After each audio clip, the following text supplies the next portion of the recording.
سلامونه تازه خبر د وطن د پښتونخوا وسایل او مسایل په خیبر پښتونخوا جرګه کې کوم خیبر جرګه په پښتنو جرګه کې منظور پښتين پیش کړی دی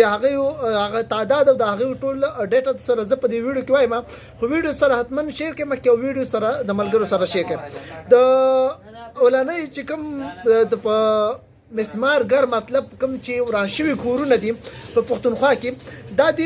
3,07,000 کورونه چې کوم دي دا تر اوسه په پښتونخوا کې ورانشوي دي ورسره 1.5 لاک کورونه دا په جنوبي وزیرستان کې صرف چې کوم دي دا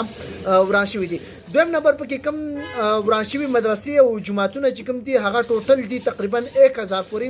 په دې باندې بمبارۍ نشوي دي او په دې باندې مطلب په مختلف شکلونو کې دا ورانشوي دي دریم نمبر په دې کې په پښتونخوا کې د ورانشو بازارونو تعداد چې کوم دی دا 15 دي او په دې 15 کې یو لس د بازارونو دي چې هغه نوم او نشان تر اوسه پورې شته نه په دې کې د لیسم بازار هم شامل دی په دې 35 بازارونو کې د باجوړ لاپته افراد چې کوم دي تر دې د ماست 6700 پورې تقریبا دا چې کوم دي د دې نه سیوا یا کم دا د پښتونخوا لاپته افراد دي چې په جیلونو کې دا وسم پراتی دي د ورک او د مړي پته نه لګي په دې کې شهدا چې کوم ملکانان دي پاغي کې 1788 کم ملکانان دي دا امړ شوی دي او دا په دې کې 1000 چې کوم دي دا حلال شوی دي ذبح شوی دي په دې کې ورسره چې کوم علما دي شهیدانو تعداد چې کوم دي هغه 2000 دي په دې کې مختلف فرقو والا دي مذهبونو والا هغه په دې کې چې کوم دي مړ شوی شهیدان شوی دي آی ډی پیز کې تعداد چې کوم دي مطلب لاپته شوی په بيدر شوی او په بل وطن ته تللي کورونو خلک چې کوم دي دا 57 لاک خلک چې کوم دي دا بې کور شوی دي په دې کې 23 لاک پورې وس هم آی ډی پیز دي مطلب بې کور دي بې علاقه بې وطن دي په دې کې د پوندو خوځو چې کوم دی په دې کې څومره تعداد دی چې مطلب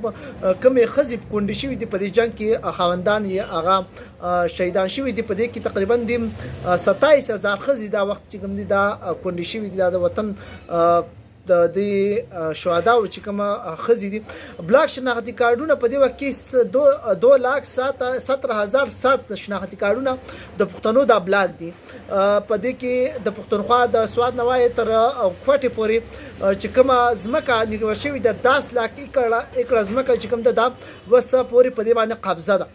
په دې وخت کې د ټوټل دماکي چې کوم په پښتونخوا کې شوی 9237 دماکي دا په پښتونخوا کې په مختلف ځایونو په مختلف خلکو باندې شوی دي ورسره په دې کې ټوټل چې کوم غټ اپریشنونه دي دا یو لس اپریشنونه شوی دي په مختلف ضلعو کې په مختلفو علاقو کې شوی دي په دې کې معذور افراد په دا وخت 7538